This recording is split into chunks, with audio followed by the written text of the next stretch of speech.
pour parler des enjeux de ce sommet. Nous accueillons Monsieur Adlen Mohammadi, géopolitologue, spécialiste de la politique arabe de la Russie. Bonjour. Merci d'avoir accepté notre invitation. Alors, on a là des pays qui sont concurrents, on va dire, avec des initiatives complètement différentes. D'un côté, il y a Istanbul et Moscou qui forment un trio avec l'Iran sur le terrain. De l'autre, Paris et Berlin. C'est le Small Group qui comporte 5 autres pays. Dont les États-Unis. Est-ce qu'on peut s'attendre à une entente? Alors, une entente, je ne sais pas. Enfin, il me semble que ce sommet à Istanbul est surtout destiné à un peu, du point de vue de la Russie, à un peu rapprocher Paris et Berlin de l'accord tripartite du groupe d'Astana. Et parce que la Russie, depuis des mois, et Sergueï Lavrov l'a récemment répété, ne veut pas de ce small group, pour une raison très simple, de ce comité restreint composé par Washington, Berlin et Paris, et notamment les Saoudiens, pour une raison très simple, c'est que ce comité restreint parle encore du renversement du régime syrien. Alors pour éviter que ça s'envenime et pour justement faire échapper Paris et Berlin, pour les faire, pour les détourner de cette exigence qui est là depuis 2011 en réalité. Alors ce sommet est prévu, c'est un sommet qui n'est pas censé durer longtemps, donc il faut pas quelques heures. Quelques heures. Il ne faut pas en attendre beaucoup. Ça va être l'occasion de discuter de quelques points sensibles, de discuter de d'Idlib en particulier et des éventuelles réformes institutionnelles en Syrie. Alors, justement, les participants ne sont pas très optimistes, on va dire, puisque le Kremlin a indiqué qu'il ne fallait pas s'attendre à des percées, il fallait être réaliste. Paris évoque des attentes modestes. Quels sont les points de désaccord? Est-ce que le désaccord, comme vous le disiez, c'est le fait que le small group en question veut renverser Bachar el-Assad, ou est-ce qu'il y a d'autres points de désaccord? Alors, le principal point de désaccord entre les Russes d'un côté et, entre guillemets, les Occidentaux de l'autre, ici représentés par Paris et Berlin, c'est la question du pouvoir syrien, du régime syrien. C'est-à-dire comment gérer l'après-guerre civile d'un point de vue institutionnel. Les Russes, qui à un moment donné ont proposé quelques réformes institutionnelles, il y a quelques années ils évoquaient la question d'un système fédéral, etc., ne veulent plus parler de ça, parlent aujourd'hui uniquement de réformes institutionnelles qui devraient émaner exclusivement du peuple syrien.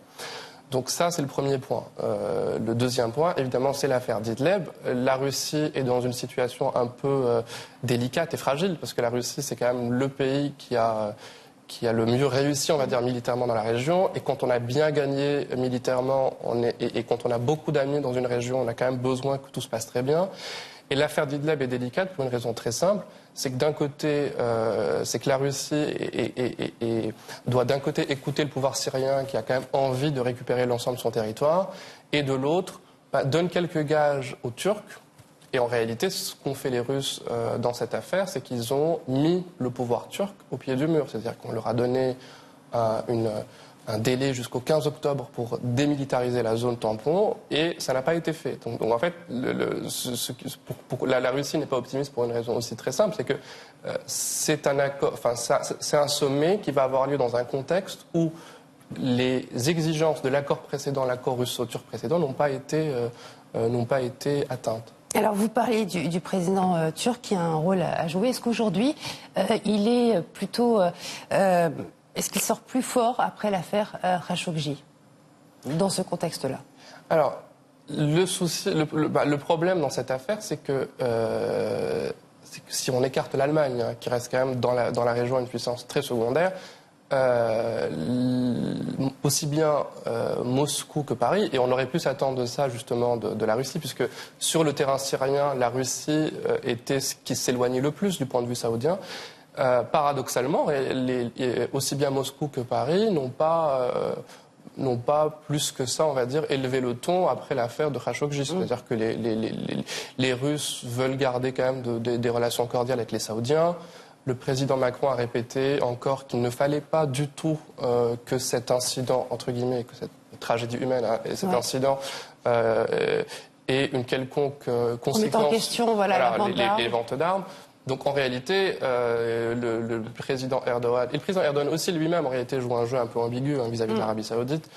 Je pense que l'affaire Khashoggi sera vraiment secondaire, c'est-à-dire que